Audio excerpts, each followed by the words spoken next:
Have a wonderful day. Enjoy the story, everyone. Manhattan, Corner Brew Cafe, 7:30 a.m. Sophie Carter was having the worst day of her life, and it wasn't even 8 the morning yet. First, the subway broke down at 42nd Street. Then, every taxi was occupied during rush hour. Now, running to make the meeting that could save her small digital marketing agency from bankruptcy, she crashed into the most infuriating man in the universe. Sorry, she started, trying to balance her briefcase, phone, and the coffees she'd bought to impress potential clients. You shouldn't be running in a public space, the man said, adjusting his Armani tie with an air of superiority that made Sophie want to shove his head in a trash can. You could have hurt me. Sophie stared at him. Impeccable suit, Rolex that probably cost more than her 6-month rent, and that expression of someone who'd never worked a day in his life. Hurt you. I barely touched you, Prince Charming. Prince Charming? He arched a perfectly groomed eyebrow. Do you know who you're talking to?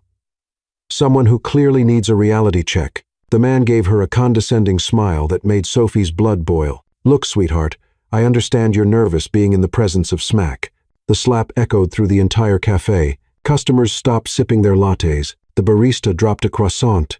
Sophie had just slapped a complete stranger across the face. Nobody calls me sweetheart, you arrogant jerk. The man touched his face, more shocked than hurt. For the first time in his life, Nathan Sterling, heir to a luxury resort empire, man who graced Forbes covers annually, was completely speechless, and then something happened that had never happened before.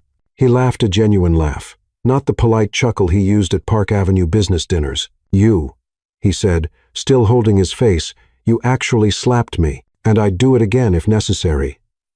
Sophie shot back, adjusting her bag on her shoulder, with impressive dignity for someone who'd just committed assault in public. Nathan watched her walk away, her heels clicking on the hardwood floor with determination, wavy hair bouncing, posture straight despite the obvious chaos of her morning. It had been years since anyone treated him like a normal human being, decades since anyone challenged him, and no woman had ever been so real with him.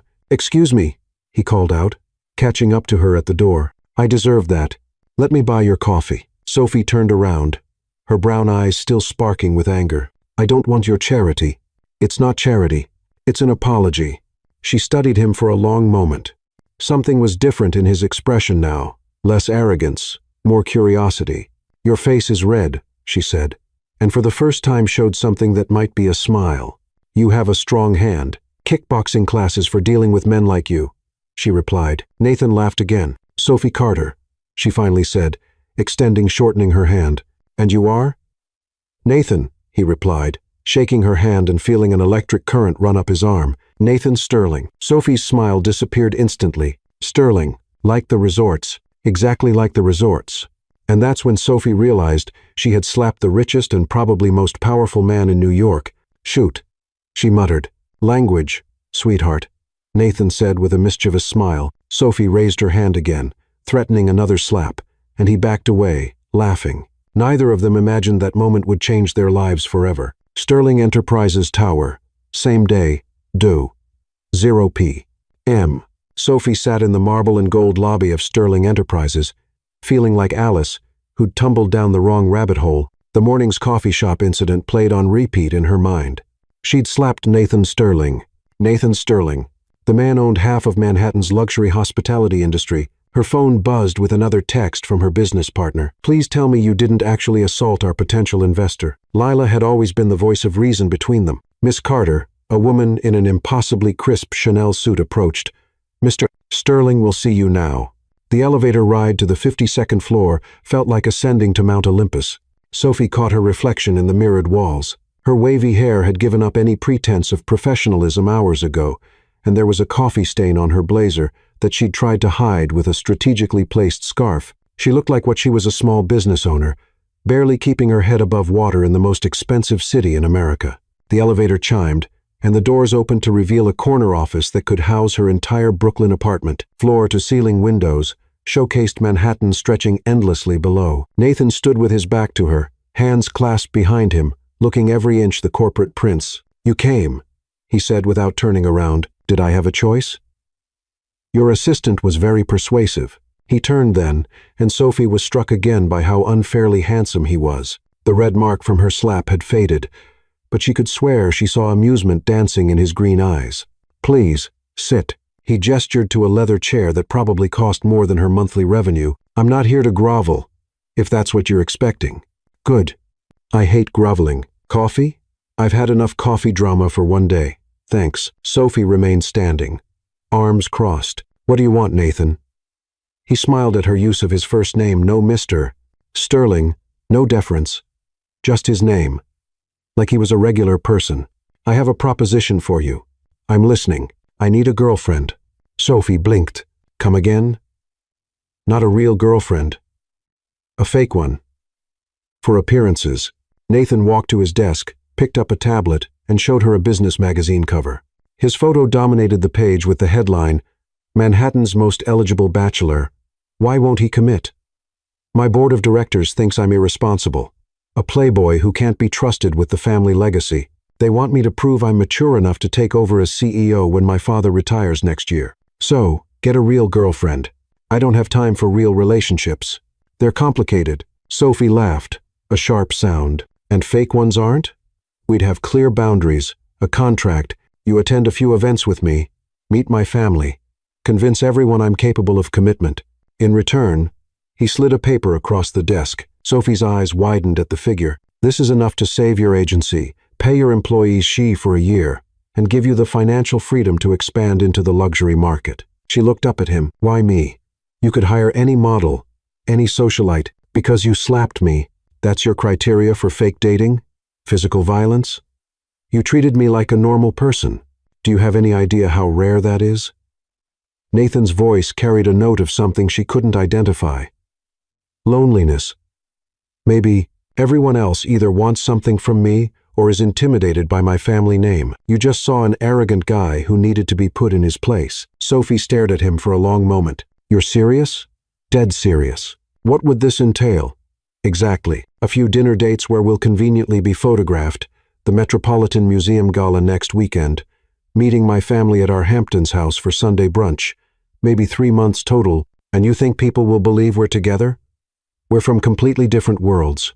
Opposites attract. Besides, the best performances are built on truth. And the truth is, you intrigue me." Something in his tone made her heart skip. "Nathan, look, I know it sounds crazy, but you need the money. And I need to convince my board I'm not the irresponsible heir they think I am. It's a business arrangement that benefits us both." Sophie walked to the window, looking down at the city sprawling below. From up here, her problems seemed microscopic: her struggling agency, her overdue rent, her employees who counted on her to keep their health insurance active. "What happens when it ends?" she asked quietly. "We break up amicably. You keep the money. I get control of my company. Everyone wins." She turned back to him. "And if we get caught in the lie, we won't." "How can you be so confident?" Nathan smiled, and for a moment, she glimpsed the man behind the corporate facade. "Because you're the most authentic person I've met in years. If anyone can make this convincing, it's you." Sophie picked up the contract, scanning the terms. It was generous, almost too generous. There had to be a catch. "Why do I feel like I'm making a deal with the devil?" "Because you probably are." His grin was absolutely wicked. "So, Sophie Carter, will you be my fake girlfriend?" She looked at him, really looked. Behind the confidence and designer suits, she saw the weight of family expectations, the loneliness of never knowing if people liked him for who he was or what he could give them. And maybe, just maybe, she saw someone who needed saving as much as she did. "I have conditions." "Name them." "No touching without permission. No surprises that could embarrass me publicly. And if you ever call me sweetheart again in that condescending tone, I'll do more than slap you." Nathan laughed, extending his hand. "Deal." As their hands met, Sophie couldn't shake the feeling she'd just stepped onto a roller coaster. She just hoped she could hold on for the ride. "There's one more thing," Nathan said, his hand still holding hers. "We start tonight. There's a charity dinner at the plaza. Black tie." Sophie's stomach dropped. "Tonight, Nathan? I don't have anything to wear to a plaza charity dinner." "Already handled." He pressed a business card into her palm. "Bergdorf's personal shopping department. They're expecting you at 4. Everything's taken care of." "You were that sure I'd say yes?" "I was that hopeful you would." The sincerity in his voice caught her off guard. For just a moment, the billionaire facade slipped, and she saw the man underneath, vulnerable, hopeful, maybe even a little scared. Don't make me regret this, Sterling. I'll do my best, Carter. As Sophie left his office, contract signed and mind spinning, she wondered what she'd just gotten herself into. Behind her, Nathan watched through the floor-to-ceiling windows as she emerged onto the street, 52 floors below, a small figure navigating the Manhattan crowds. For the first time in months, he felt something he'd almost forgotten. Anticipation. Tonight, the performance would begin. The Plaza Hotel, same evening, 7 o'clock p.m. Sophie stood outside the Plaza Hotel, questioning every life choice that had led her to this moment. The midnight blue Valentino gown that Nathan's personal shopper had selected fit like it was made for her, but she felt like an actress wearing a costume for a role she didn't understand. The dress probably cost more than her rent. The shoes definitely did. Deep breaths. She murmured to herself, watching black cars drop off Manhattan's elite. It's just dinner with photographers and New York's most powerful people watching your every move. No pressure at all. You look absolutely stunning. She turned to find Nathan approaching, and her breath caught. He looked devastatingly handsome in a classic black tuxedo, but it was his smile that made her heart skip warm and genuine. Nothing like the polished charm she'd expected. You clean up pretty well yourself, she said, accepting his offered arm and trying to ignore the way her pulse quickened at his touch. Shall we give them a juju show? The hotel's entrance was lined with photographers, just as Nathan had predicted. Sophie felt herself tense, but his hand covered hers reassuringly. Just be yourself, he whispered close to her ear, his breath warm against her skin. That's all I need. The camera flashes began, the moment they stepped out of the black town car. Sophie forced herself to smile, but it felt awkward and artificial, until Nathan leaned down and said quietly, "You have something in your hair." "I do not," she protested automatically, reaching up self-consciously. "Made you smile naturally," he said with a boyish grin, gently pretending to remove something. "Perfect." The cameras captured the moment, her genuine laughter, his tender gesture, the way they looked at each other like no one else existed. It looked exactly like two people falling in love. Inside, the ballroom was a symphony of crystal chandeliers, white orchids, and the kind of wealth that whispered rather than shouted. Sophie recognized several faces from business magazines and society pages. These people moved in circles so far above hers they might as well have been from another planet. "Mr. Sterling," a woman in enough diamonds to fund a small country glided over. "You simply must introduce me to your enchanting companion. Eleanor Whitmore. Meet Sophie Carter," Nathan said. "Sophie, Eleanor chairs the Children's Hospital Board." Sophie extended her hand graciously. "It's wonderful to meet you, Mrs. Whitmore. The work you do for children's healthcare is incredible." Eleanor's perfectly sculpted eyebrows rose slightly. "You're familiar with our organization?" "My little sister was treated at Children's Hospital when she was 7. The staff there saved her life," Sophie said, her voice warm with genuine gratitude. "I've been donating what I can ever since." Something shifted in Eleanor's expression, surprise, giving way to genuine interest. "How refreshing to meet someone who understands our mission personally. What do you do, dear?" "I run a digital marketing agency. We specialize in helping small businesses compete with larger corporations." "How fascinating. You must tell me more about it." As Eleanor engaged Sophie in animated conversation about her business, Nathan watched with growing admiration. Sophie wasn't trying to impress anyone or name-drop her way into acceptance. She was simply being herself, passionate, intelligent, genuine. "Your girlfriend is lovely," Eleanor said quietly to Nathan when Sophie stepped away to check her phone. "She's nothing like your usual type." "What's my usual type?" "Beautiful but vapid, wealthy but entitled. Sophie is." Eleanor paused, choosing her words carefully. "Substantial. Don't lose this one, Nathan." Before he could respond, a commotion near the entrance caught their attention. A stunning redhead in a dress that belonged more on a red carpet than at a charity dinner swept into the ballroom, followed by her usual entourage of socialites and photographers. Nathan's entire demeanor changed, his jaw tightened, and Sophie felt him withdraw even though he hadn't moved an inch. "Ex-girlfriend?" she guessed, returning to his side. "Worse. Ex-fiancée.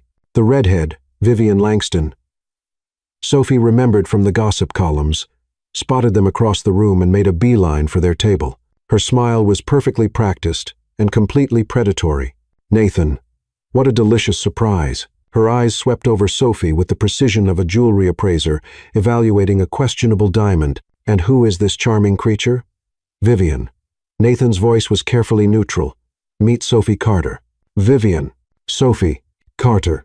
Vivian tapped her perfectly manicured finger against her glossy lips. I'm sorry. I don't recognize the family name. Are you in real estate? Fashion? Your people must be in something significant for Nathan to be seen with you at an event of this caliber. The insult was delivered with such sweetly venomous precision that Sophie almost admired the artistry of it. Almost. Actually, Sophie said with her brightest smile, I'm nobody particularly important, just a middle-class girl from Brooklyn who runs a small business and drives a Honda that's older than some of the wine being served tonight. Nathan finds my complete lack of social pedigree refreshing, apparently. Vivian's smile faltered. She clearly hadn't expected Sophie to own her ordinariness so boldly and without shame. How quaint. Vivian's voice dripped with condescension. Nathan always did enjoy his little experiments. Is that what you were? Sophie asked with innocent curiosity. An experiment? Nathan nearly choked on his champagne. Vivian's face went through several interesting shades of pink. Well, she said tightly, her composure cracking just slightly, enjoy your little adventure, Nathan. We all know how these fascinating diversions typically end. After she glided away with her entourage in tow, Nathan stared at Sophie with something approaching awe. Did you just completely dismantle my ex-fiancé with honesty and self-deprecating humor? Yeah. I think I did. Sophie took a sip of her champagne, rather pleased with herself. That was completely inappropriate for high society. I know. I warned you. I'm not good at this whole elite social thing. It was magnificent. Nathan's smile was brilliant and genuine. I don't think anyone has ever stood up to Vivian like that. She's used to intimidating people with her family name and social connections. Why did you get engaged to her in the first place? Nathan's smile faded slightly. Because it made perfect sense on paper. Our families have known each other for generations. Our business interests aligned beautifully. Our social circles overlapped completely. We were what everyone called the ideal power couple. And in reality? In reality, I felt like I was slowly suffocating. He met her eyes. She never would have slapped me in a coffee shop. Most rational people wouldn't slap strangers in coffee shops. Maybe. But you saw right through all the superficial nonsense and called me out for being a pompous jerk. When was the last time someone did that to me? He paused, considering. Actually, when was the first time someone did that to me? Sophie studied his face in the soft ballroom lighting. It must be lonely. Having everyone treat you like you're untouchable. You have no idea. The orchestra began playing, and couples moved toward the dance floor. Nathan stood and offered his hand. Care to dance, Miss Carter? I should probably warn you. I learned to dance at my cousin's quinceañera. Not cotillion. Even better. As they moved onto the dance floor, Sophie was surprised by how naturally she fit into Nathan's arms. He was an excellent dancer, leading her through the waltz with easy confidence. You're full of surprises, she said as he spun her gracefully. So are you? Eleanor Whitmore doesn't give her approval lightly. She genuinely likes you. She's easier to talk to than your ex-fiancé. Most people are. Nathan's hand tightened slightly on her waist. Can I ask you something?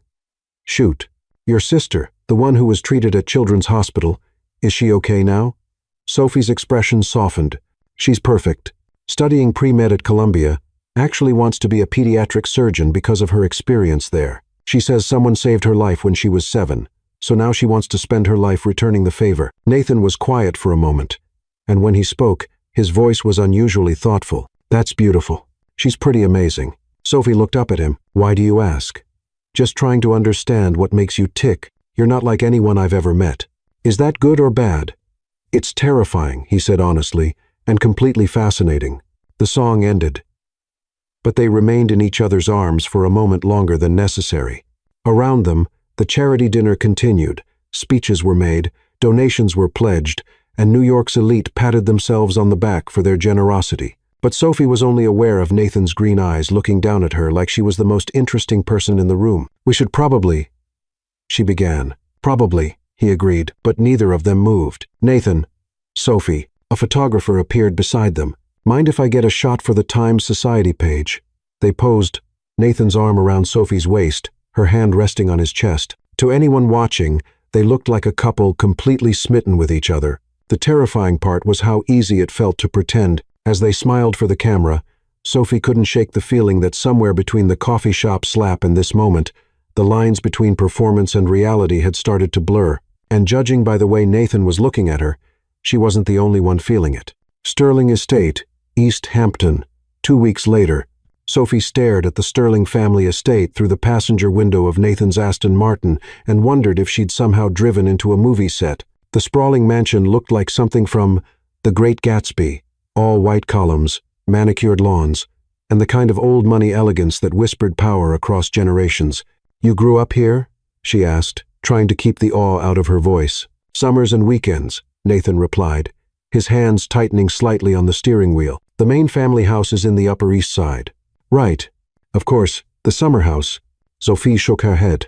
"I grew up in a 2-bedroom apartment in Brooklyn. Our idea of a summer house was opening the fire escape window." Nathan glanced at her, and she caught something vulnerable in his expression. "Were you happy growing up in Brooklyn?" The question surprised her. "Yeah. Actually, I was. My parents worked hard, but we had family dinners every night, game nights on weekends. My mom would blast salsa music while she cooked, and my dad would dance with her in the kitchen." She paused. "Were you happy?" Nathan was quiet for a long moment. "I don't think I knew what happy was supposed to feel like. I knew successful, accomplished, appropriate, but happy." He shrugged. That wasn't really the point. Sophie felt something tighten in her chest. Before she could respond, the front door of the mansion opened, and a woman who could only be Nathan's mother emerged. Margaret Sterling was exactly what Sophie had expected. Perfectly coiffed blonde hair, pearl necklace, and an expression that could cut glass at 50 paces. "Showtime," Nathan murmured, getting out to open Sophie's door. "Remember," Sophie whispered as he helped her out, "I'm your girlfriend who makes you laugh and brings out your human side." "Right. And you're the woman who sees past the money to the devastatingly charming man beneath. Let's not oversell it." Nathan's laugh was genuine, and Sophie felt some of her nervousness ease. They could do this. It was just a performance. "Nathan, darling." Margaret Sterling's voice carried the kind of cultured authority that suggested she'd been chairing charity committees since birth. She offered her cheek for a kiss, her eyes already assessing Sophie with surgical precision. "Mother, I'd like you to meet Sophie Carter." "Sophie, this is my mother, Margaret Sterling." "Mrs. Sterling, it's such a pleasure to meet you." Sophie extended her hand with a warm smile. "Thank you so much for including me in your family brunch." Margaret's handshake was brief and cool. How refreshing. Nathan so rarely brings anyone to meet the family. Her tone suggested this wasn't necessarily a good thing. "You must be very special." "I certainly think so," Nathan said, his arm sliding around Sophie's waist with practiced ease. "Sophie runs her own digital marketing company. She's brilliant." "How industrious." Margaret's smile was polite but didn't reach her eyes. "And your family? Are they also in business?" Sophie felt the weight of the question, the subtle probe into her social standing, her worthiness to be in their world.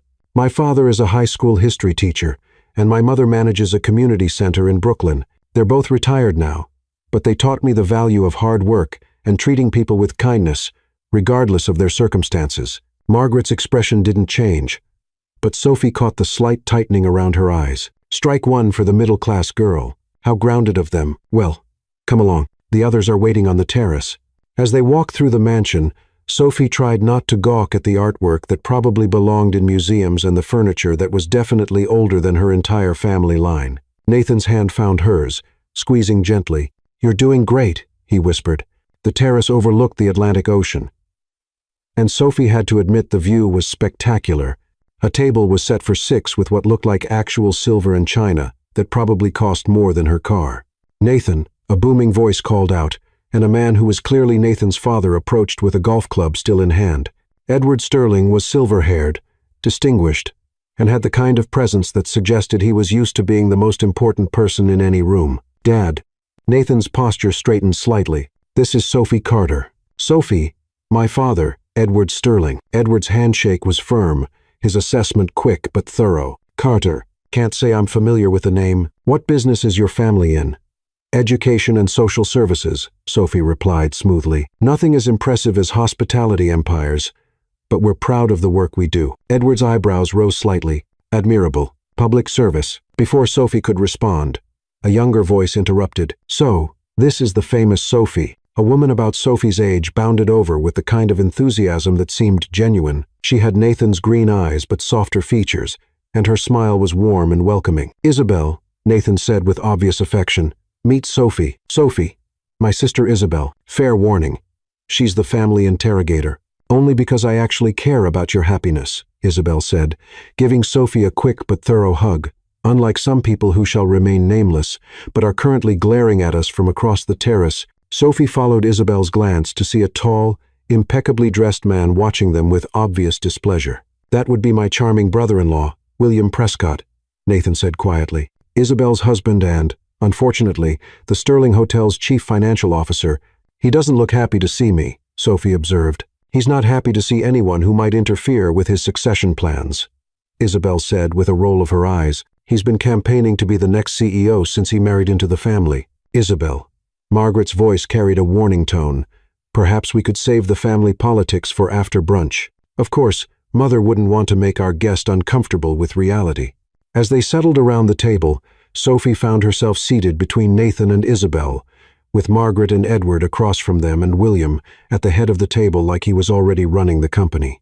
So, Sophie, William began, cutting into his eggs Benedict with precision. Nathan tells us, you run some sort of internet business? Digital marketing? Sophie corrected politely. We help small and medium-sized businesses compete in the online marketplace. How quaint. William's tone suggested he found it anything but, and how exactly did you two meet?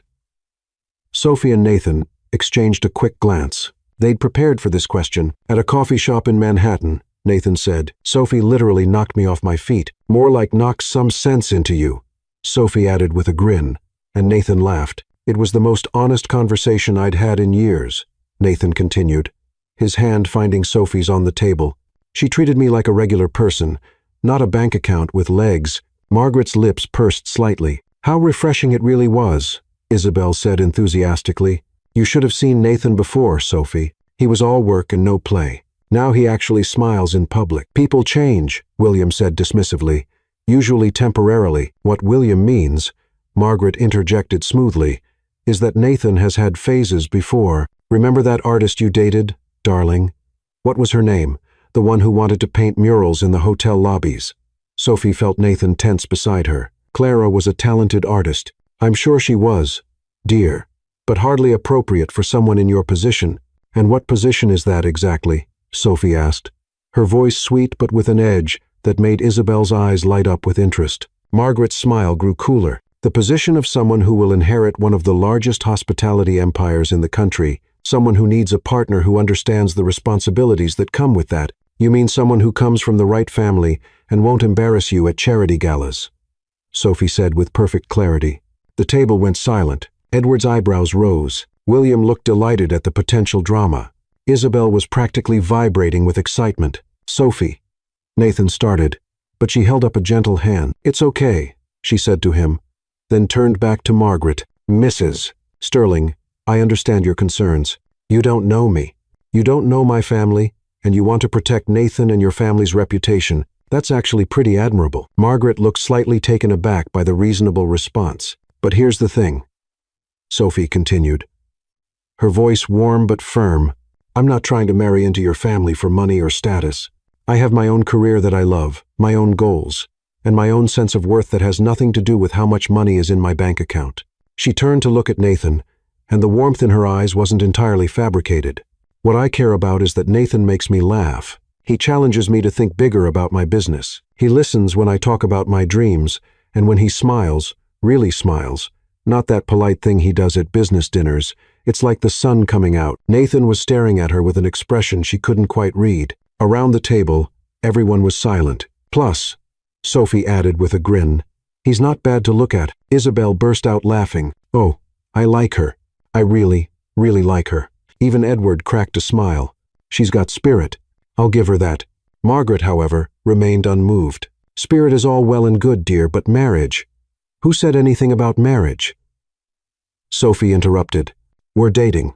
We're getting to know each other. Isn't that how these things are supposed to work?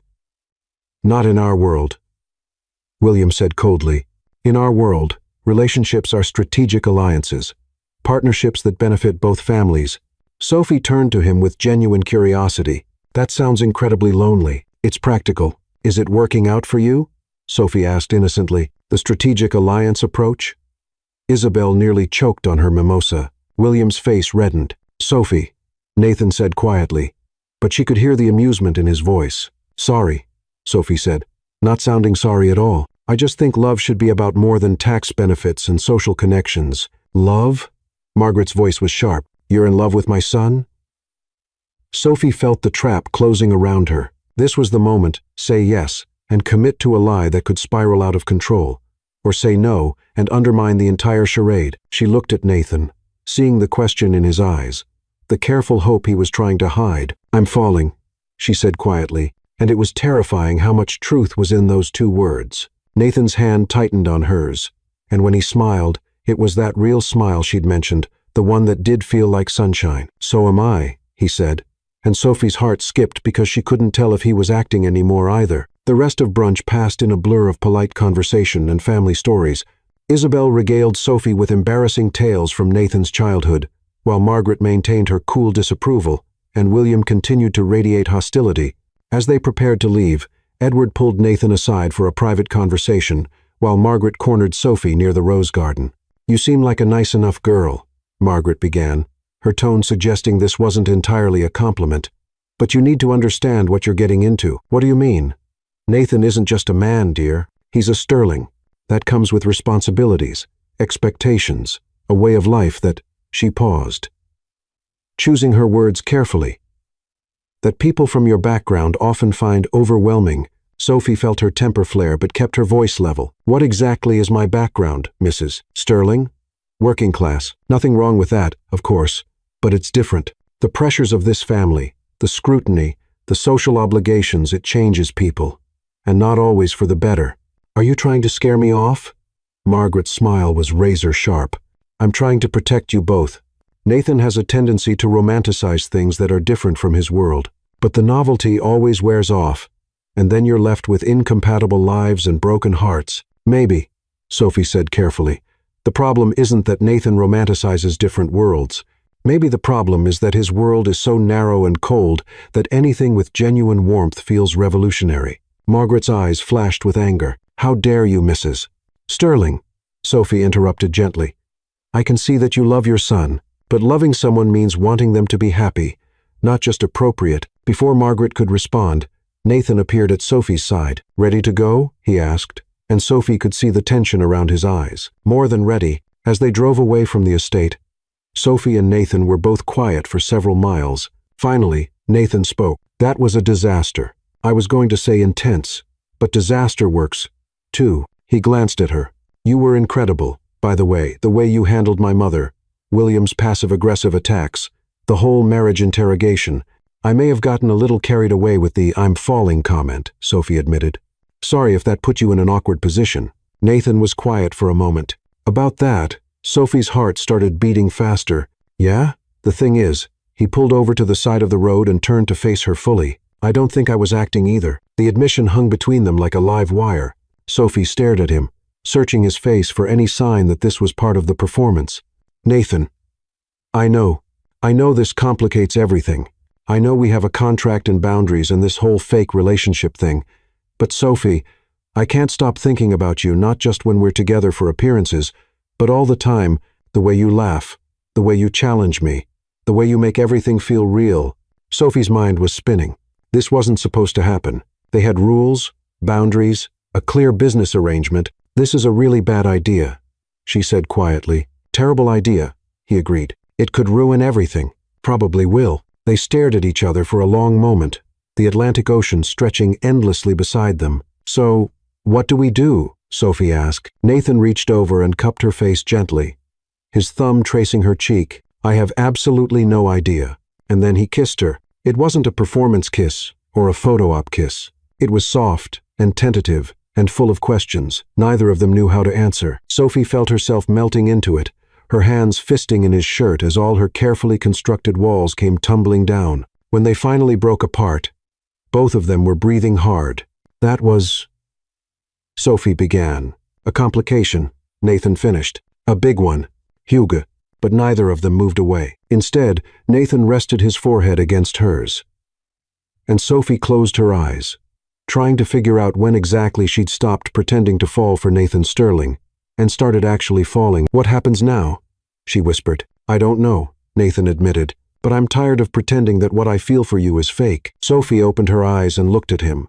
Really looked. She saw the vulnerability he was trying to hide, the hope he was afraid to acknowledge, the fear that she might walk away now that things had gotten real. "Your mother thinks I'm all wrong for you," she said. "My mother thinks a lot of things. Doesn't mean she's right. Your whole family expects you to marry someone from your world.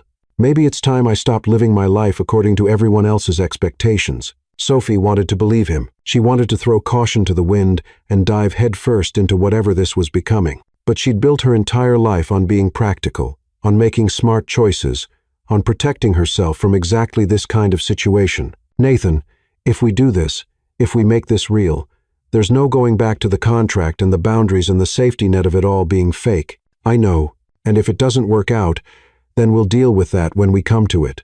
Nathan's hand found hers again. "Sophie, I've spent my entire life playing it safe, doing what was expected, following the predetermined path, and I've never been more miserable." He paused, his green eyes intense and sincere. "You make me want to be brave." Sophie felt her last defenses crumble. "This is crazy, completely insane. We barely know each other. Then let's change that." Sophie looked out at the ocean, then back at Nathan's hopeful face. She thought about her safe, predictable life in Brooklyn, her carefully planned business goals, her determination to never depend on anyone else for her happiness. Then she thought about the way Nathan made her laugh, the way he looked at her like she was the most interesting person in the world, the way his smile could make her forget all her rational objections. "Okay," she said quietly. "Okay, let's try this, the real version, not the fake one." Nathan's smile was brilliant. "Really? Really? But I have conditions." "Of course you do. We take it slow. We figure out who we are together when there aren't cameras or contracts, or your family's expectations involved. And if it doesn't work—" She took a deep breath. "If it doesn't work, we walk away before we destroy each other." "Deal," Nathan said, lifting their joined hands to his lips and pressing a soft kiss to her knuckles. 3 weeks later, Manhattan, Sophie was discovering that dating a billionaire was both everything she'd expected and nothing like she'd imagined. The perks were undeniable. Nathan had taken her to restaurants where reservations were booked months in advance, to Broadway shows from box seats that made her feel like royalty, to art gallery openings, where she found herself discussing contemporary sculpture with people whose names she recognized from museum plaques. But it was the quiet moments that surprised her most. Nathan showing up at her tiny Brooklyn apartment with takeout from her favorite Thai place, perfectly content to eat on her thrift store couch while she explained her latest marketing campaign. The way he listened, really listened, when she talked about her dreams of expanding her business, how he'd started asking her opinion on everything from his company's new sustainability initiatives to what tie he should wear to board meetings. "You're different with her." Isabel had told him over lunch the previous week when Sophie had excused herself to take a business call. "Lighter, more you." Nathan had known exactly what his sister meant around Sophie. He didn't feel the constant weight of being the sterling heir. He felt like Nathan. Just Nathan.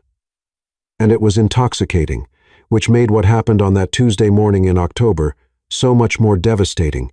Sophie was in her office reviewing quarterly projections with her business partner Lila when her assistant knocked on the door. "Sophie, there are some people here to see you. They say it's about Nathan Sterling." Sophie's stomach dropped. She'd been dreading this moment when their relationship became public enough to attract the wrong kind of attention. 2 people entered her small conference room, a sharp-dressed woman with a briefcase, and a man with a camera who definitely wasn't from any society magazine. "Miss Carter," the woman began, settling into a chair without being invited.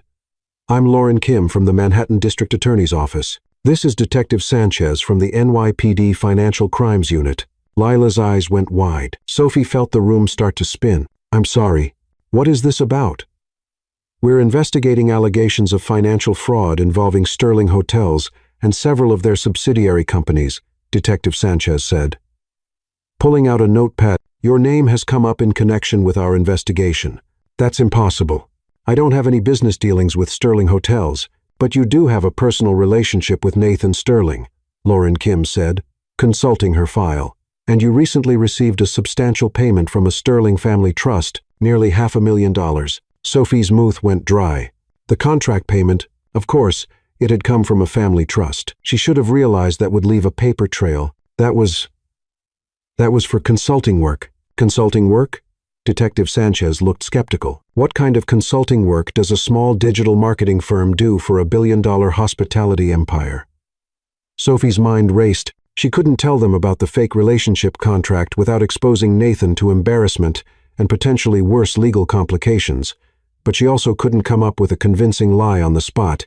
I helped with their digital marketing strategy for $500,000. Lauren Kim's eyebrows rose. That's quite a generous fee for marketing advice, Miss Carter. Detective Sanchez leaned forward. We have evidence suggesting that several payments like yours were made to individuals in Mr. Sterling's social circle around the same time that large sums were being moved out of company accounts. We need to understand the nature of your relationship with Mr. Sterling and exactly what services you provided in exchange for that payment. Sophie felt sick. Am I being accused of something? Not at this time, Lauren Kim said carefully. But we would appreciate your cooperation in our investigation. And we'd advise you not to discuss this conversation with Mr. Sterling until we've had a chance to interview him separately. After they left, Sophie sat in her empty conference room, staring at the wall and trying to process what had just happened. Lila finally broke the silence. Sophie, what the heck was that about? What payment were they talking about? Sophie closed her eyes. She'd never told Lila the real reason she'd suddenly been able to make payroll for the next year. Her best friend and business partner thought Sophie had landed a huge new client. It's complicated. Complicated how, Sophie? The NYPD just asked you about financial fraud. That's not complicated. That's terrifying. Before Sophie could respond, her phone buzzed with a text from Nathan. Can't wait to see you tonight. Dinner at. Sophie stared at the message, remembering Detective Sanchez's warning not to discuss the investigation with Nathan. How was she supposed to sit across from him at dinner and pretend everything was normal? Her phone rang. Nathan's name appeared on the screen. Hey, she answered, trying to keep her voice steady. Hey, yourself. You sound weird. Everything okay? Yeah. Just a busy day. Listen, about tonight. Please don't cancel, Nathan interrupted. I have something I want to talk to you about. Something important. Sophie's heart sank even further. Nathan, it's good news, I promise. Well, I hope you'll think it's good news. Just don't cancel, okay? After she hung up, Sophie put her head in her hands. Whatever Nathan wanted to discuss, she had a sinking feeling it was going to make everything infinitely more complicated. Meanwhile, across town at Sterling Hotel's headquarters, Nathan was having the best day he'd had in years, right up until his father summoned him to the executive floor. He just finished presenting his new hospitality innovation proposal to the board, a plan to convert several of their older properties into eco-friendly boutique hotels that would appeal to younger, environmentally conscious travelers. The presentation had gone better than he'd hoped, with even the most conservative board members expressing cautious optimism. More importantly, he'd felt confident and passionate in a way he hadn't in years. Sophie's influence, he knew, she'd helped him find his voice, encouraged him to think beyond the traditional Sterling approach. He was already planning how to tell her about the success over dinner when his father's assistant intercepted him in the hallway. Your father needs to see you immediately, she said, her expression unreadable. Conference room A. Nathan found his father standing at the floor-to-ceiling windows, his back to the door. Edward Sterling's posture was rigid, and Nathan immediately knew something was wrong. Dad, you wanted to see me? Edward turned around, and Nathan was shocked by the anger in his father's face. Sit down, Nathan. I'd rather stand. I said sit down. Nathan had heard that tone exactly 3 times in his life: when he'd crashed his first car at 16, when he'd been caught cheating on his SATs, and when he'd announced he was dropping out of Harvard Business School to study hospitality in Switzerland. Each time, it had preceded a conversation that had fundamentally changed the trajectory of his life. We have a problem, Edward began, placing a manila folder on the conference table. A significant problem that threatens everything we've built. Nathan opened the folder and felt his world tilt on its axis. FBI financial investigation documents, subpoenas, bank records, and in the middle of it all, a highlighted transaction, a payment of $450,000 to Sophie Carter Consulting. Dad, I can explain. Can you? Edward's voice was ice cold. Can you explain why, during a federal investigation into potential money laundering and tax evasion, my son made a $500,000 payment to his girlfriend's company? Can you explain how that looks to investigators who are already questioning our family's financial practices? Nathan's mind raced. It's not what it looks like. Then what is it, Nathan? Because from where I'm sitting, it looks like you used company funds to pay your girlfriend. And now we're all under federal investigation. I didn't use company funds. I used my personal trust. Your personal trust that's funded by company profits. Edward slammed his hand on the table. Everything is connected, Nathan. Every dollar that goes through our family accounts is scrutinized when we're under investigation. Nathan felt sick. He'd never considered that the payment to Sophie could be traced back to company funds, could implicate the entire family business in wrongdoing. What kind of investigation are we talking about? Edward pulled out another document. Money laundering, tax evasion, potential fraud. Someone tipped off the FBI that we've been moving large sums of money through shell companies and paying out suspicious consulting fees to individuals with no apparent business relationship to our company. But Sophie does have a business relationship with us now. She's been helping with digital marketing strategies for $500,000.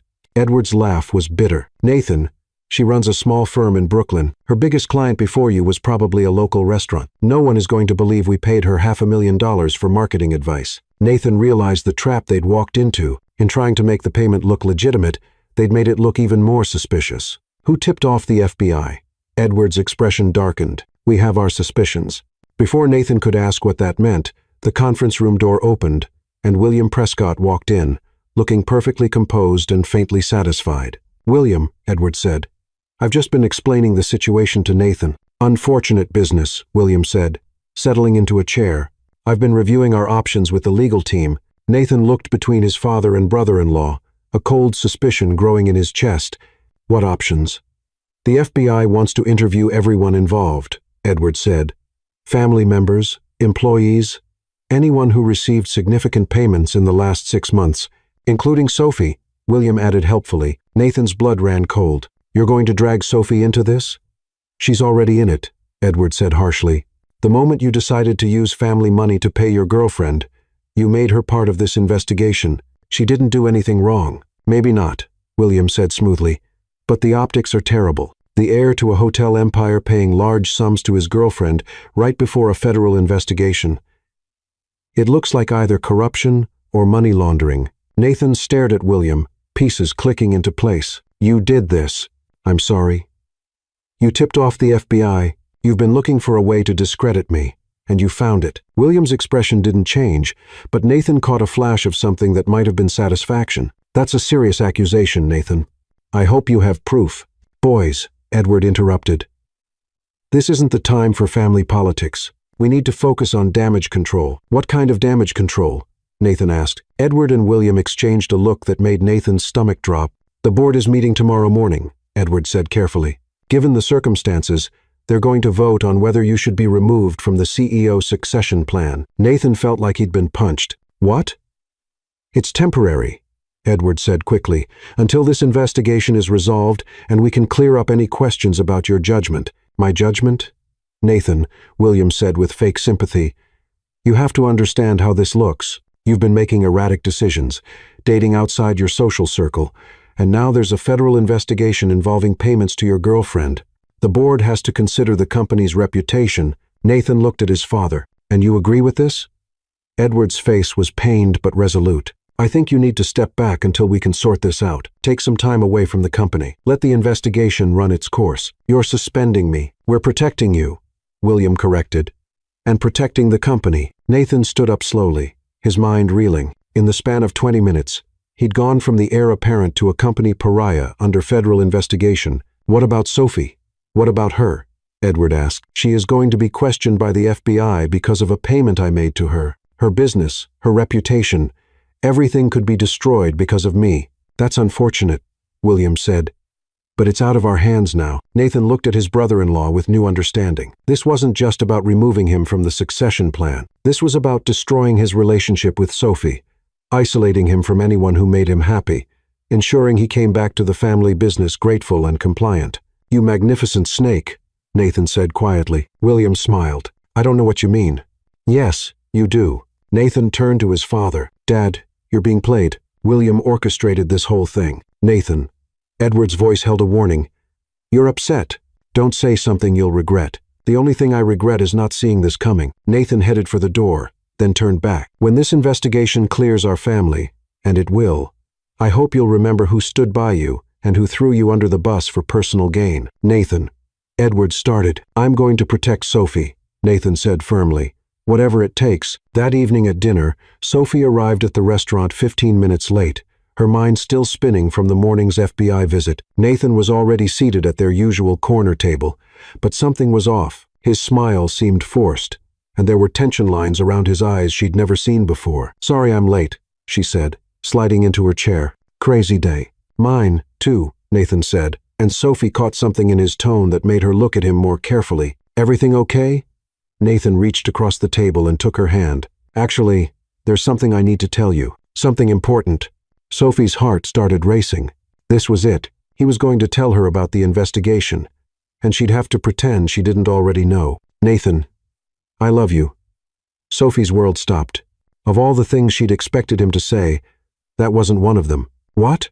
"I love you," Nathan repeated, his green eyes intense and sincere. "I know it's crazy and we haven't been together that long, but Sophie, I've never felt about anyone the way I feel about you.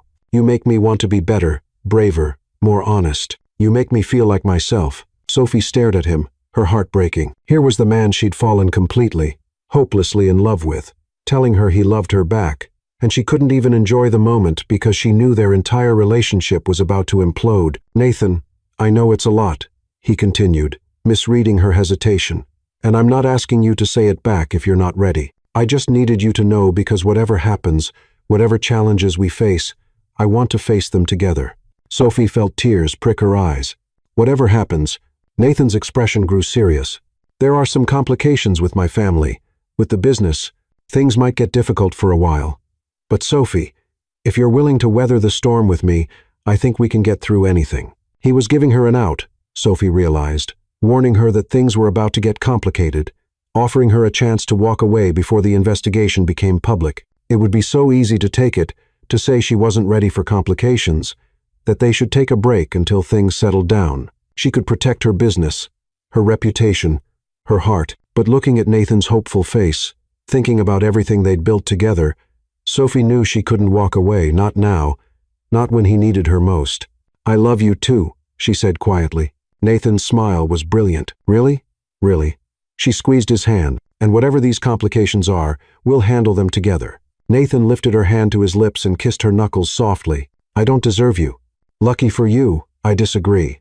They ordered dinner and tried to maintain normal conversation, but Sophie could see the worry Nathan was trying to hide. She wanted to tell him about the FBI visit, to share the burden of what was coming. But Detective Sanchez's warning echoed in her mind. It wasn't until they were walking back to Nathan's car that Sophie's phone rang. Lila's name appeared on the screen. "I should take this," Sophie said apologetically. "Work stuff." "Sophie," Lila's voice was tight with panic. "Thank goodness. You need to get down here right now." "What's wrong?" "The FBI is here at the office with a search warrant." Sophie felt the blood drain from her face. "What?" "They're going through everything. Our files, our computers, our financial records." "Sophie, what the heck is going on?" Nathan was watching her face, and she saw the moment he realized something was terribly wrong. "Lila, I'll be right there." She hung up and looked at Nathan, who was already pulling out his own phone. "Sophie," but he stopped, staring at his screen. "I have 12 missed calls from my father." They looked at each other, both understanding that whatever they'd been trying to protect each other from had just exploded into the open. "The FBI searched your office," Nathan said quietly. "It wasn't a question. You already knew about the investigation," Sophie replied, equally quiet. "I was trying to figure out how to tell you. So was I." They stood on the sidewalk, people walking around them, the city continuing to move while their world crumbled. "Sophie," Nathan said carefully, "the payment I made to you, it's part of the investigation. They think it looks like money laundering or fraud." "I know. They came to see me this morning." Nathan closed his eyes. "This is my fault. I never should have involved you in my family's business." "Nathan, no. Listen to me." He opened his eyes, and Sophie saw desperation there. "This is going to get ugly. My family, the media, the investigation, they're going to come after you. They're going to try to destroy your business, your reputation, everything you've worked for. We'll fight it." "Sophie, you don't understand. My brother-in-law has been planning this. He wants me out of the company, and he's willing to destroy anyone who stands in his way, including you." Sophie felt a chill that had nothing to do with the October evening. "What are you saying?" Nathan took her hands in his. and she could see the pain in his face. I'm saying maybe we should take a break until this investigation is over, until the danger to you passes. You want to break up? I want to protect you. Sophie pulled her hands away. From what? From you? From your family? From the investigation? From all of it? Sophie stared at him. Understanding. Dawning. You think if we're not together, they'll leave me alone. I think if you're not connected to me, you have a better chance of surviving this intact. And what about us? Nathan's smile was heartbreaking. There might not be an us to save if I don't protect you now. Sophie felt something crack inside her chest. So that's it. The first real crisis we face. And you want to run? I want to keep you safe. I didn't ask you to keep me safe, Nathan. I asked you to love me. I do love you. That's why I have to do this. Sophie looked at the man she'd fallen in love with, the man who'd just told her he loved her back, and realized he was about to walk away from everything they'd built together. You know what I think? She said, her voice steadier than she felt. I think you're scared, not of the investigation, not of your brother-in-law, but of fighting for something that matters, of choosing love over the easy path. Nathan flinched. That's not fair, isn't it? Your whole life, you've done what other people expected, what was safe, what was appropriate, what kept everyone happy. And the first time you have to choose between what other people want and what you want, you're already backing down. Sophie, please understand. I understand perfectly. Sophie's voice was cold now, anger and hurt, mixing into something sharp and cutting. I understand that you talk a good game about being brave and choosing love, but when it actually matters, you're just another rich boy who runs home to daddy when things get complicated. Nathan looked like she'd slapped him again. Sophie. Goodbye, Nathan. Sophie turned and walked away, not trusting herself to look back. Behind her, she could hear Nathan calling her name, but she didn't stop. It wasn't until she was in a taxi heading back to Brooklyn that she let herself cry. 2 days later, Sophie sat in her apartment surrounded by legal documents and newspaper clippings. The story had broken that morning. FBI investigates Sterling Hotels in money laundering probe. Her name was mentioned in the 3rd paragraph. Her phone had been ringing non-stop reporters. Potential clients canceling contracts. Friends calling to check if she was okay. Lila was fielding calls at the office, trying to keep their remaining clients from jumping ship. The doorbell rang, and Sophie considered not answering it. She wasn't in the mood for more reporters or FBI agents or anyone else who wanted to pick apart her life. But when she looked through the peephole, she saw Isabel Sterling standing in the hallway, looking uncharacteristically uncertain. Sophie opened the door. Isabel? Hi. Isabel held up a bottle of wine and a bag of what looked like takeout. I brought reinforcements. Can I come in? Sophie stepped aside, and Isabel entered her small apartment, looking around with obvious curiosity. This is nice, Isabel said, and she sounded like she meant it. Very real. It's about to be really empty if I can't save my business. Isabel set the wine and food on Sophie's coffee table. That's actually why I'm here. Well, partly. I don't understand. Isabel sat down on Sophie's couch and looked directly at her. I know what William did. I know he orchestrated this whole investigation to get Nathan out of the succession plan. Sophie felt a flicker of hope. Can you prove it? Not yet, but I'm working on it. Isabel paused. I also know my brother is an idiot. Despite everything, Sophie almost smiled. Which brother? The one who thinks he's protecting you by breaking your heart. Sophie sat down across from Isabel. He told you what happened? He didn't have to. He looks like someone ran over his puppy. Plus, he's been staying at my place for 2 days, eating ice cream and watching old romantic comedies. It's pathetic. He left you? He left everyone, moved out of his apartment, took a leave of absence from the company, basically went into hiding. Isabel opened the wine with practiced efficiency. He thinks if he disappears, the investigation will focus on him and leave you alone. Will it? Probably not. William wants to destroy anyone who matters to Nathan. That includes you. Sophie felt exhaustion wash over her. So, what am I supposed to do? My business is falling apart. My reputation is in ruins. And the man I love thinks the best way to help me is to abandon me. You fight, Isabel said simply. You fight for your business, your reputation. And yes, even for my stupid brother. Isabel, I can't. Sophie, can I tell you something about Nathan that he probably never told you? Sophie nodded. When we were kids, Nathan had this dog. A golden retriever named Max. Nathan loved that dog more than anything in the world. But when Nathan was 12, Our father decided Max was becoming a distraction from Nathan's studies, so he had the dog sent away to live on a farm upstate. Sophie's heart clenched. That's awful. Nathan was devastated. But you know what he did? He accepted it. He thanked our father for making the responsible decision and never mentioned Max again. Isabel took a sip of wine. That's what Nathan does when he loves something. He lets other people convince him it's for the best to give it up. So, what changed?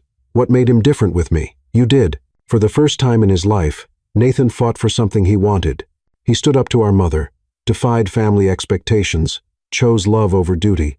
Isabel leaned forward, but now he's scared. Scared that loving you will destroy you the way staying in our family destroyed him. Sophie was quiet for a long moment. What if he's right?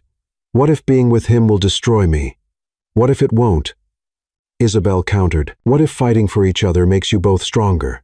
Sophie looked around her apartment at the legal documents, the canceled contracts, the evidence of her life falling apart. I don't know how to fight this, Isabel. I'm not built for corporate warfare and family politics and federal investigations. Maybe not, Isabel said with a smile that reminded Sophie strongly of Nathan. But you're built for love, and sometimes that's the most powerful weapon of all. Sophie stared at her, feeling something shift inside her chest. Maybe Isabel was right. Maybe running away wasn't the answer. Maybe it was time to fight. What did you have in mind? Sophie asked. Isabel's smile turned wicked. How do you feel about a little corporate espionage? 10 days later, multiple locations across Manhattan. Sophie had never imagined herself as the kind of person who would break into a corporate office at midnight. But then again, 3 weeks ago, she'd never imagined herself falling in love with a billionaire or being investigated by the FBI either. Life, she was learning, had a way of pushing you into roles you never auditioned for. Are you sure about this? Lila whispered from beside her as they crouched in the stairwell of the Sterling Hotel's headquarters building. Because if we get caught, I was helping my best friend commit corporate espionage to save her relationship, is not going to look good on my resume. We're not committing corporate espionage, Sophie whispered back, adjusting the strap of her laptop bag. We're conducting an independent investigation into potential fraud. Isabel gave us the access codes. Isabel is Nathan's sister. This feels like a family conspiracy. It is a family conspiracy, came Isabel's voice from the comm device in Sophie's ear. She was coordinating from her apartment, hacking into security cameras and guiding them through the building remotely. And we're the good guys. Now stop talking and move. You have a narrow window before the night security guard does his next round. Sophie and Lila made their way up to the 28th floor, where William Prescott's corner office overlooked the Hudson River. According to Isabel, William had been sloppy in covering his tracks, overconfident that his plan to frame Nathan would work without scrutiny. His computer should be unlocked. Isabel's voice crackled through the earpiece. He never logs out because he thinks he's untouchable. Look for anything with Meridian Holdings or Coastal Development Partners in the file name. Sophie slipped behind William's massive desk, her fingers flying across his keyboard. The irony wasn't lost on her that she was using her digital marketing skills to expose corporate fraud. Lila kept watch by the door, her phone ready to alert them if anyone approached. Found something, Sophie murmured. A folder labeled Project Reset, with dozens of financial documents. Download everything, Isabel instructed. And Sophie, look for anything referencing FBI contacts or whistleblower communications. As Sophie copied files to her encrypted drive, she scanned through the documents. What she found made her blood run cold. William hadn't just tipped off the FBI about suspicious payments from Sterling hotels. He'd been orchestrating a systematic embezzlement scheme for years, using shell companies and fake consulting contracts to siphon money from the family business. The payment to Sophie wasn't suspicious because it was fraud. It was suspicious because it was legitimate, and it broke the pattern of all the actual fraudulent payments William had been making to his own network of fake companies. Lila, Sophie whispered urgently. He's been stealing from them for years, millions of dollars. That's nice, but can we discuss it somewhere that isn't a felony to be in? Sophie was about to agree when she found a folder that made her heart stop. Nathan's succession removal. Inside were detailed plans for destroying Nathan's reputation, including communications with FBI contacts, planted stories for gossip columnists, and a comprehensive strategy for isolating Nathan from anyone who might support him. At the bottom of the folder was a document that made Sophie's hands shake with rage. Personal targets for elimination. Her name was at the top of the list, followed by Isabel and several of Nathan's friends and business associates. William had detailed plans for destroying each of their lives, complete with timelines and specific methods. Sophie. Lila's voice was sharp with panic. Someone's coming. We need to go now. Sophie grabbed the external drive and her laptop, but as they headed for the door, she heard Isabel's voice in her earpiece, tight with worry. Sophie, stop. Don't leave yet. Isabel, we have to. Trust me. Hide. Both of you. Behind the desk right now. Sophie and Lila dove behind William's desk, just as the office door opened. Through the gap in the desk panels, Sophie could see 2 sets of expensive shoes enter the room. Are you certain this will work? The first voice was William's, cold and calculating. The FBI is convinced, replied the second voice, which Sophie recognized as belonging to Margaret Sterling, Nathan's mother. Nathan's fingerprints are all over the shell company documents we planted in his apartment. By tomorrow morning, he'll be arrested for embezzlement and money laundering. Sophie's blood turned to ice. They were framing Nathan for William's crimes. And the girl? William asked. Sophie Carter will be charged as an accomplice, Margaret said dismissively. Her business will be destroyed. Her reputation ruined. She'll be lucky if she doesn't serve prison time. Sophie felt Lila grab her hand, squeezing tight to keep her from doing something rash. You're certain Edward will support this? William continued. Edward wants the scandal to end, and he wants Nathan to learn his place in this family. Margaret replied. When Nathan is cleared of the charges after serving enough time to humble him, he'll be grateful to return to the company on our terms, without the distractions of inappropriate relationships or misguided independence, and I'll be CEO, as was always the plan. Nathan was never suited for leadership too soft, too emotional, too willing to put personal feelings above family interests. Sophie had heard enough. She pulled out her phone and started recording the conversation, her hands trembling with rage. The FBI raid is scheduled for tomorrow at dawn, Margaret continued. Nathan's apartment, his office, and Carter's business. By noon, both of them will be in custody. Perfect. And Isabel? Isabel will fall in line once she sees what happens to people who oppose family decisions. She's always been smarter than Nathan. As their footsteps retreated, Sophie and Lila remained frozen behind the desk until Isabel's voice came through the earpiece. They're gone. You can come out now. Sophie stood on shaking legs, her mind reeling from what she'd just heard. Margaret Sterling, Nathan's own mother, was actively participating in destroying him and everyone he cared about. Did you get all of that? Isabel asked as Sophie and Lila made their way quickly to the elevator. Every word, Sophie confirmed, checking her phone recording. Isabel, we have to warn Nathan. They're going to arrest him tomorrow morning. I know. I heard everything through your phone. Isabel's voice was tight with emotion. My own mother. I knew she disapproved of you, but I never thought. Where is Nathan? Lila asked as they reached the lobby. That's the problem, Isabel said. He's been hiding from everyone, including me. But I have an idea where he might be. Meanwhile, at a small hotel in Queens, Nathan Sterling was discovering that heartbreak had a specific taste.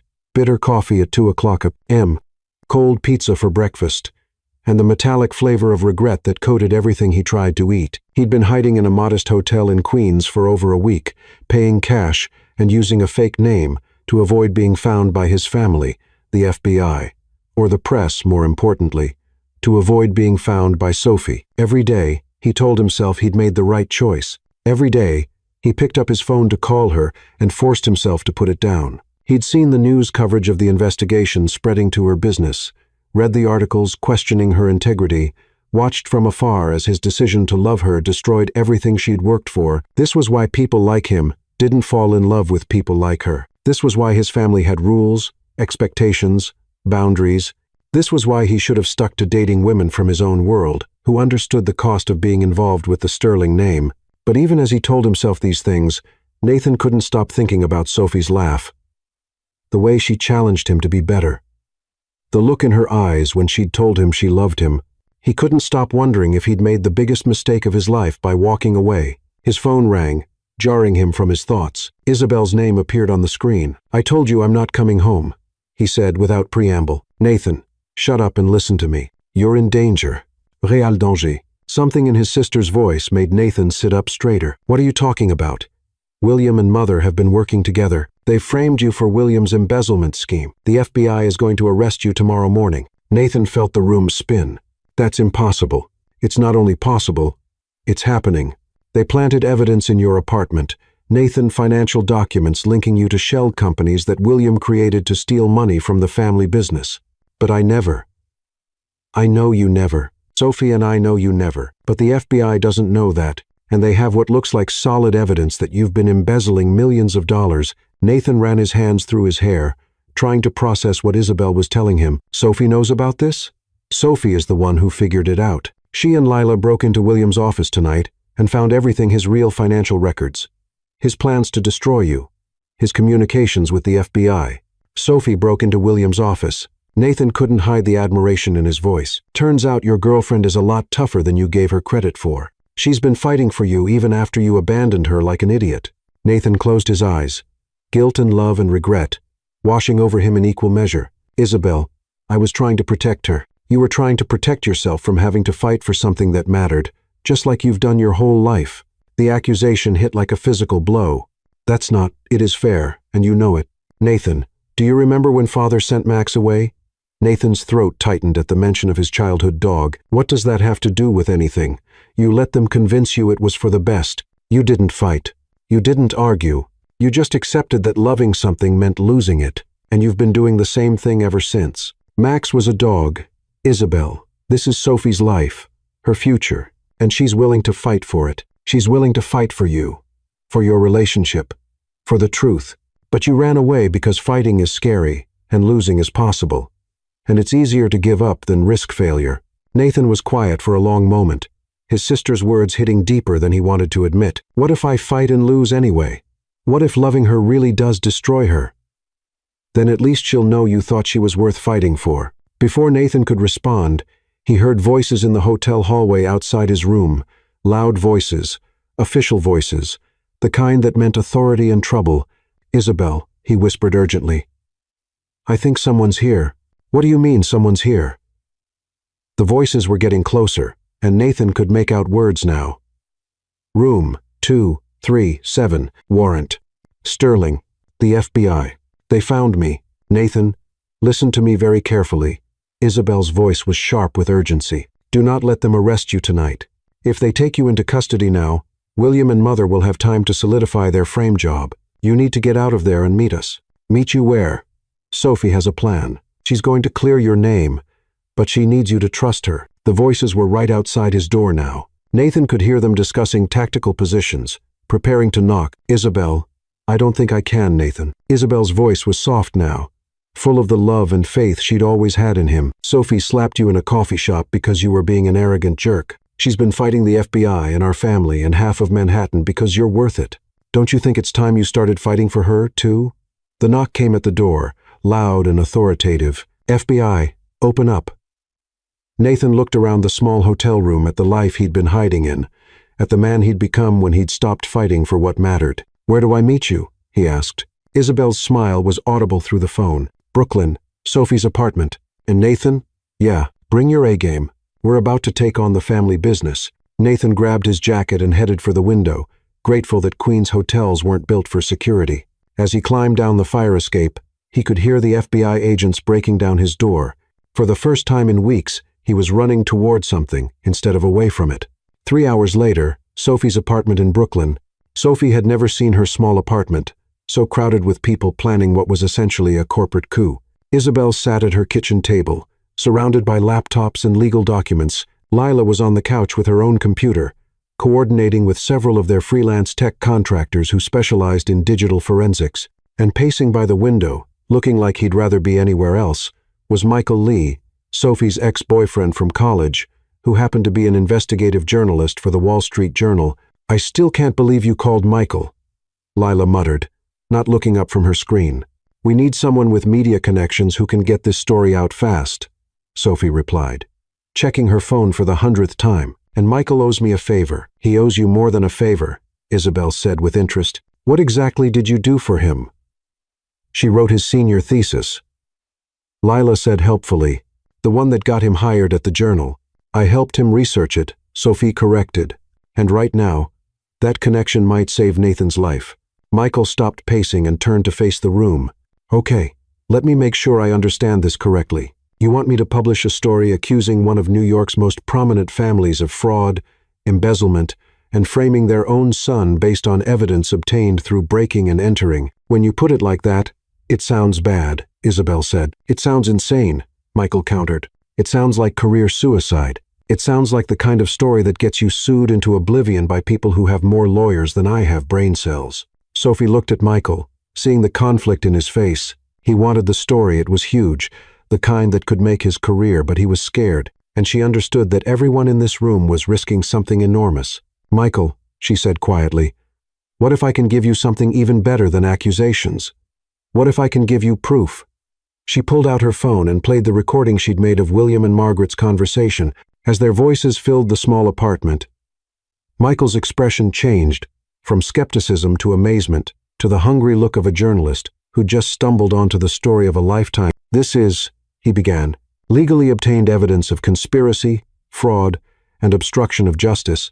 Isabel finished. Plus, we have William's financial records showing the real embezzlement scheme, Lila added, and we have digital forensics proving that the evidence against Nathan was planted in his computer systems after the fact. Michael stared at them all. You realize what you're asking me to do? This isn't just exposing corporate fraud. This is taking down one of the most powerful families in New York. Part of that family, Sophie corrected, the part that's trying to destroy an innocent man, the part that's been stealing from their own company for years, Isabel added, the part that's willing to send people to prison to cover their tracks, Lila concluded. Michael was quiet for a long moment, weighing the risks against the potential reward. Finally, he nodded. I'll need independent verification of everything, sources who can go on record, financial experts who can authenticate the documents. Done, Isabel said immediately. I can provide internal sources at Sterling Hotels who've suspected William for years, but were afraid to speak up. And I can connect you with forensic accountants who specialize in corporate fraud, Sophie added. Michael pulled out his own laptop. Okay, but we need to move fast. If the FBI arrests Nathan tomorrow, this becomes infinitely more complicated. About that, Isabel said, glancing at Sophie, Nathan should be here soon.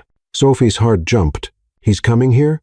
I convinced him to stop running and start fighting. You convinced him, or you ordered him? Lila asked with a grin. A little of both. Sophie felt a mixture of anticipation and terror. She hadn't seen Nathan since their devastating breakup. Hadn't heard his voice except in her dreams and nightmares. What if seeing him again made her lose her resolve? What if he was still convinced that leaving her was the best way to protect her? What if he'd decided he didn't love her anymore? The knock at her door came at exactly 4 o'clock a.m. Soft, but insistent. Sophie's heart hammered as she approached the door, checking the peephole to see Nathan standing in the hallway. He looked terrible, exhausted, unshaven, wearing clothes that had clearly been slept in. But when their eyes met through the small window, she saw something she hadn't expected. Determination. Sophie opened the door, and for a moment, they just stared at each other. All the words they needed to say, all the hurt and love and fear and hope, hung in the air between them. Hi, Nathan said finally. Hi, yourself. I hear you've been breaking into corporate offices and taking on the FBI. Someone had to. You were too busy hiding in a Queens motel. Nathan's smile was rueful. Touché. Behind Sophie, Isabel cleared her throat loudly. As touching as this reunion is, we have about 2 hours before the FBI expects to arrest Nathan. Can we focus on not letting that happen? Nathan stepped into the apartment, taking in the scene, computers everywhere, legal documents spread across every surface, the organized chaos of people working against impossible odds. Isabel filled me in on what you found, he said to Sophie. You risked everything to clear my name. I risked everything to find the truth, Sophie corrected. Clearing your name was just a side benefit. Sophie. Nathan's voice was soft, full of things he couldn't say in a room full of people. Later, she said firmly, right now, we have work to do. For the next hour, they worked with focused intensity. Michael crafted his article while Isabel provided insider information, and Lila handled the technical aspects of document verification. Nathan, meanwhile, contacted family allies who might be willing to support them when the story broke. I've got 3 board members who will go on record about their suspicions regarding William, Nathan reported. And my father's longtime assistant is willing to testify about Margaret's involvement in company financial decisions. That's good, Michael said, typing furiously. But I need more. I need someone who can speak to the family dynamics. Someone who can explain why Margaret would turn against her own son. Sophie and Nathan exchanged a look. They both knew who could provide that insight. but neither wanted to suggest it. Eleanor Whitmore, Isabel said quietly. She's known our family for 30 years, serves on multiple boards with Mother, and she genuinely likes Sophie, the woman from the charity dinner? Sophie asked. Would she really go against your mother publicly? Eleanor has her own sense of honor, Nathan said thoughtfully, and she despises corruption in any form. If we can prove to her what's really happening, I'll call her, Isabel said, reaching for her phone. Isabel, it's 4:30 the morning. Eleanor gets up at 5 o'clock to swim laps in her pool. She'll be awake. As Isabel made the call, Sophie found herself standing next to Nathan by the window, watching the sun begin to rise over Brooklyn.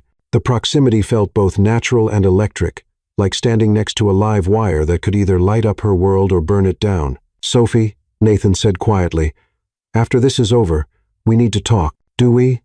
I owe you an apology. A massive, groveling, possibly humiliating apology. Sophie looked at him sideways. Possibly humiliating? I'm hoping you'll take pity on me before it gets to that point. Despite everything, Sophie found herself smiling.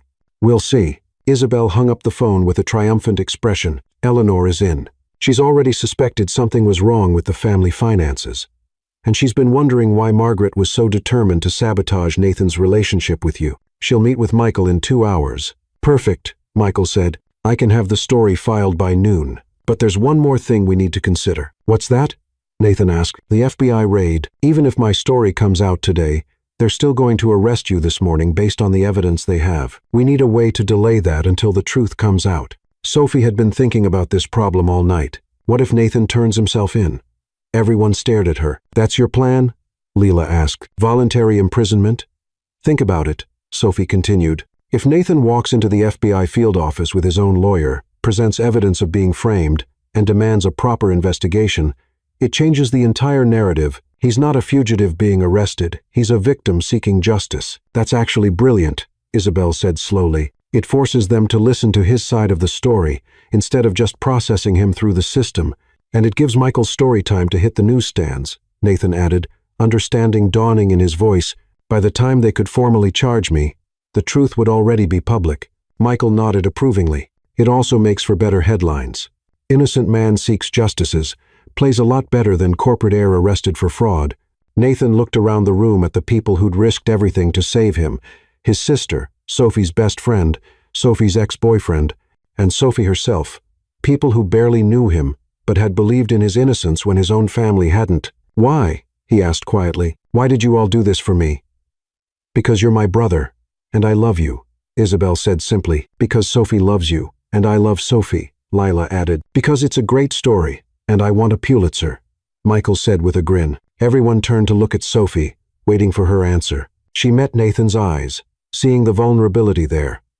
The genuine confusion of someone who'd never experienced unconditional support. Because, she said softly, someone once told me that love means fighting for each other, not running away when things get difficult. Nathan's expression cracked, and Sophie saw him struggling with emotions he wasn't used to expressing publicly. Sophie, he began, his voice rough.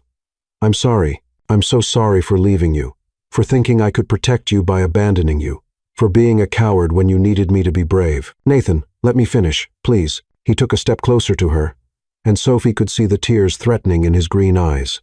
You were right about everything. I spent my whole life giving up the things I loved because it was easier than fighting for them. I told myself it was noble, that I was protecting people. But really, I was just protecting myself from the possibility of failure. Sophie felt her own eyes filling with tears. Around them, the room had gone completely quiet. But you, Nathan continued, you fought for me even when I wouldn't fight for myself. You faced down the FBI, broke into corporate offices, took on my family, risked everything you'd worked for not because you had to, but because you believed I was worth saving. He reached out and gently cupped her face, his thumb wiping away a tear she didn't realize had fallen. I love you, Sophie Carter. I love your courage, your integrity, your refusal to back down when you believe in something. I love the way you challenge me to be better, the way you see the man I could be, instead of just the man I am. Sophie's heart was pounding so hard, she was sure everyone in the room could hear it.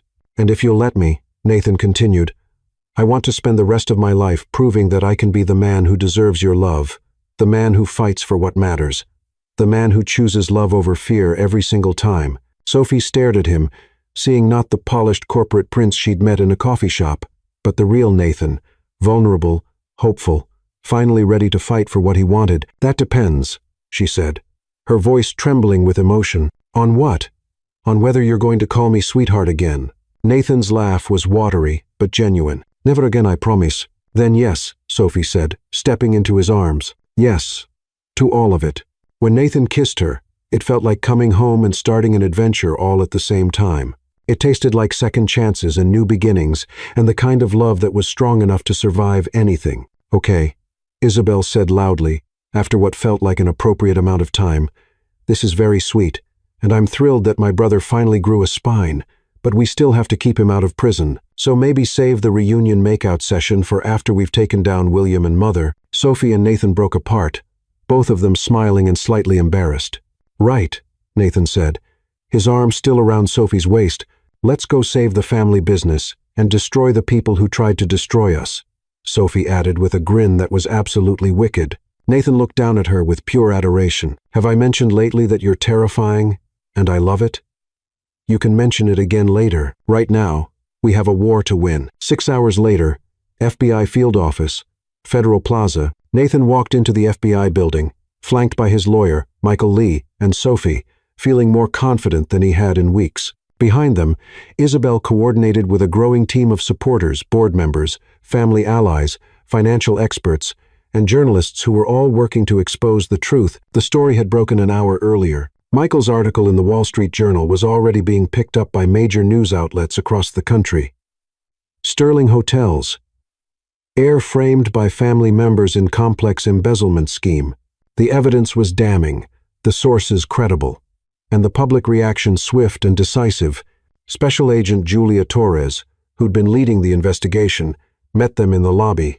Her expression was carefully neutral, but Nathan could see the frustration in her eyes. "Mr. Sterling," she said formally, "we appreciate you coming in voluntarily." "Agent Torres," Nathan's lawyer replied, "my client is here to provide information about the real perpetrators of the crimes you've been investigating. We're aware of the news reports that came out this morning," Agent Torres said carefully. "We're reviewing the new evidence, but I'm sure you understand that we can't simply drop an investigation based on newspaper articles." "Of course not," Sophie said, stepping forward with a briefcase full of documents. "That's why we brought you the original financial records, digital forensics reports, and recorded confessions." Agent Torres's eyebrows rose. "Recorded confessions?" William Prescott and Margaret Sterling, discussing their plan to frame Nathan, their timeline for his arrest, and their motivations for destroying his relationship with Sophie, Nathan said calmly, "all recorded legally by witnesses who were present during the conversation." "And where exactly did this conversation take place?" "Sterling Hotel's headquarters," Isabel said, joining the group, "in William's office, which I gave Miss Carter permission to access as a member of the Sterling family and a company shareholder." Agent Torres looked between them all, clearly calculating the implications. "I'll need to review everything with my team." "Of course," Nathan said. "In the meantime, I'd like to provide a full statement about my knowledge of the financial irregularities at Sterling Hotels and my suspicions about who was really responsible." Over the next 3 hours, Nathan laid out everything he knew about William's gradual takeover of company financial operations, his manipulation of family politics, and his systematic embezzlement of company funds. Sophie and Isabel provided supporting evidence while Michael documented everything for his follow-up articles. By the time they emerged from the FBI building, the story had exploded across social media and financial news networks. William Prescott had been arrested at his Hamptons house. Margaret Sterling was being questioned by federal agents, and the board of directors had called an emergency meeting to address the crisis. "So, what happens now?" Sophie asked as they stood on the steps of the federal building, surrounded by reporters and photographers. "Now," Nathan said, taking her hand in front of all the cameras, "we go home and plan our future. What about Sterling Hotels? The company will survive stronger than the people who tried to destroy it." Nathan looked down at her with a smile that was pure joy, "just like we are." Sophie stood on her tiptoes and kissed him right there in front of the FBI building and half the media in New York. It was the kind of kiss that made headlines, the kind that symbolized love conquering all, the kind that made people believe in happy endings. When they finally broke apart, Sophie grinned up at him. "So, what do we do for our second date?" Nathan laughed, the sound rich and free and full of possibilities. Whatever we want, we've got the rest of our lives to figure it out. 6 months later, Sophie stood in the penthouse office that Nathan had insisted on buying for her expanded marketing firm, looking out at the Manhattan skyline and marveling at how much her life had changed. Carter and Associates now occupied 3 floors of a midtown building, employed 15 people, and had a client list that included several Fortune 500 companies. More importantly, she'd kept her soul in the process. Her company specialized in helping small businesses compete with larger corporations, and she made sure that for every high-paying corporate client, they took on 3 smaller businesses at reduced rates. Knock, knock. Nathan's voice came from the doorway. Is the CEO of Manhattan's fastest-growing marketing firm available for lunch? Sophie turned around, her heart still skipping at the sight of him. Nathan had taken over as CEO of Sterling Hotels after his father's retirement, and the change in him was remarkable. He was confident without being arrogant, decisive without being ruthless, and he'd implemented changes that made the company more ethical and employee-focused than it had ever been. That depends, Sophie said, walking over to kiss him. Hello, is the CEO of one of America's most respected hotel chains buying? Always, Nathan said, pulling her close. How's your day been? Crazy. Good crazy, but crazy. Lila's handling the Johnson account presentation. Michael called about his book deal, and Isabel wants to know if we're free for dinner tomorrow night. What's Isabel up to now? She's launching her new nonprofit for financial literacy education. Apparently, our little corporate takedown inspired her to help other people recognize and fight financial fraud. Nathan grinned. My sister, the social justice warrior, who would have thought? Everyone except you, apparently. They had lunch at a small cafe in Brooklyn, Sophie's choice, because she insisted they stay connected to the real world outside their increasingly successful professional lives. As they walked back to the subway, Nathan stopped suddenly. Sophie, can I ask you something? Always. Nathan reached into his jacket pocket and pulled out a small blue box that made Sophie's heart stop completely. 6 months ago, you slapped me in a coffee shop for being an arrogant jerk. That's not a question, Sophie said weakly, staring at the box. You challenged me to be better, braver, more honest. You fought for me when I was too scared to fight for myself. You saved my life, my family's company, and my relationship with my sister. Nathan dropped to one knee right there on the sidewalk in Brooklyn as pedestrians walked around them. Street vendors hawked their wares, and the city continued its chaotic dance around them. Sophie Carter, you make me want to be the man I never thought I could be. You make me believe in love that's stronger than fear, partnership that's stronger than pride, and a future that's brighter than anything I ever imagined. Sophie was crying now, not caring that people were stopping to watch, that someone was probably taking pictures, that this moment would probably end up in tomorrow's society pages. Will you marry me? Nathan asked, opening the box to reveal the most beautiful ring Sophie had ever seen. Will you let me spend the rest of my life proving that I'm worthy of the woman who saw through all my defenses and loved me anyway? Sophie looked down at the man who'd gone from her biggest mistake to her greatest love, who'd learned to fight for what mattered, who'd chosen her over everything his family had planned for him. Yes, she said, pulling him to his feet and kissing him as the small crowd that had gathered burst into applause. Yes, to all of it. But I have one condition. Anything. The next time you call me sweetheart in that condescending tone, I'm allowed to slap you again. Nathan's laugh was brilliant and joyous, and full of promise. Deal. But just so we're clear, I'm never giving you a reason to slap me again. We'll see about that, Sterling. Is that a threat? Future misses? Sterling, it's a promise. As they kissed again, surrounded by the chaos and energy of the city they both loved, Sophie couldn't help but think that sometimes the best love stories started with a slap and ended with forever, and sometimes, if you were very lucky, the man who annoyed you most in a coffee shop turned out to be the man you wanted to spend your life annoying right back. That, she thought, as Nathan spun her around while tourists took pictures and Isabel called to congratulate them and Lila demanded details, was exactly the kind of ridiculous, improbable, absolutely perfect love story she never would have believed in until it became her own. The end,